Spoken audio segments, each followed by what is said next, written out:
امام کشمیری صاحب د درس امامو هغه د ختم نبوت د تحفظ د پاره د دیوبند مسند پرې خو ملنګ کوسه په کوسه به ګرځېدو او د ختم نبوت د عقیدې تحفظ به یو جماعت ته لاړو چې قادیانانو د هغه نوم واورېد نو ډانډه لکې وتښتېد جماعت کې په منبر باندې بیان کې یو عجیبه خبره وکړه ویې خلکو وروی ما پېژنئ زه نورشاه کشمیری د دیوبند استاذ یم هلته بخاري پړاو او بیا وایي په الله مې د قسمي که زه د رسول الله د ختم نبوت د عقیدې تحفظ ونه کم د دې دپاره منډه ترړه نه وم نو قسم دې ستاسو په دې محله کې په دې کوڅه کې چې کوم سپي ګرځي دا سپي زما نه اوچت دي ګورئ د ختم نبوت د عقیدې دپاره منډه ترړوال دا دونه عظیم جهاد دی ګورئ لوی لوی خلکو د دې دپاره سرونه قربان کړي لوی لوی خلکو په دې بیروت کې یو جشن تیر شوی د قاضي و عاشق رسول و شیخ یوسف نبهانی رحمه الله عالم مو دا د بیروت جج او ډیر مسلمه جج او رشوت د دې خلاف و لہذا د بادشاہي وخت په ډېر غټ اعتماد په لبنان بیروت کې د په وخت کې واقع وشوه چې یو عیسائی د رسول الله په شان کې ګستاخي وکړه بیوقوفه یو مسلمان رونه کېدو لاړ ورپسې وي تا ګستاخي کړې وه روغه چاړې ورته په دې خټه کې ورننه باسله فیصله یې کړو او بس دې کې ونیولې شو هغه جیل ته واچولې شو کیس شروع شوه خوا و شا کې چې څونه عیسائی حکومتونه وو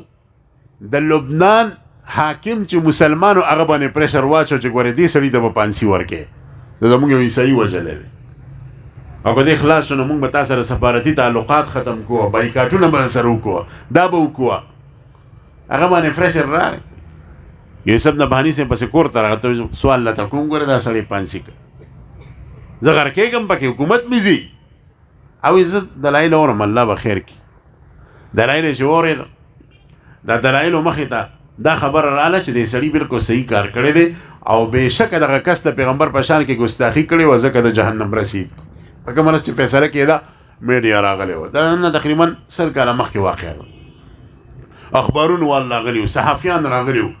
د عدالت بار دننه کچاکچ ډکو اوس به دې فیصله کوي او دا فیصله به کې بادشاه مطمئن و چې دې سړي له پانسي ورکې ولې د یو عیسائی قتل یې کړی دی نو چې په عدالت کې فیصله کېده نو دا یوسف نبهاني صاحب را روان شو نو مخې ته سلاخونه په سلاخونو کې دغه مجاهد ولاړو نو دې خپلو کسانو ته وي پولیس والا ته چې هلکه هغه کس کوم ځای دی چې قتل یې کړی دی وي چې دا دی وي لږ مې وله بوځې ورې وست وي ته دا قبلی چې دا قتل کړی دی وي الحمدلله دا خدمت الله زمان اغستی زه پې فخر کوم فخر چې دا مردار مې جهنم رسید کړی دی وي په څه دې وجلی دی په چاړه باندې مې وجلی دی په کم لاس په دې لاس ورته وي د دې جنګلو په منځ کې دا لاس روباسه خو چې دا لاس یې روغ کو نو ده پې ورمنډه کړو په ښکلولو شروع شو او قربان د دې لاس نه چې په دې لاس د رسول الله عزت ته اوچت کړی او چغې ویې او جاړ او بیا سیده راغې په خپلو کرسۍ باندې کېناستو اعلان یې وکړو چې دا مسلمان مجاهد دی او بری و ذمه دی ده چې کومه وینه توی کړې ده ده باندې دونه په هغې کې څه زمان نه راځي او نه پې دونه ذمهداري راځي د نډرانو کار یې کړی دی د نرانو کار یې کړی دی صحیح کس جهنم رسید کړی زما عدالت دی بری کې او ازادې کو دا ویلو بادشاه خپل سر په لاسو کې ونیو په ځان یې راکېښودی و دا خدای بنده دا دې څه وکړو دلې دا سزا ورکړه چې د جج د هغه سیټ نه ختم کو او د بیروت لبنان نه جلا وطن کو اوس زما د ملک نه وي زه مړه په دې ملک زه څه کوم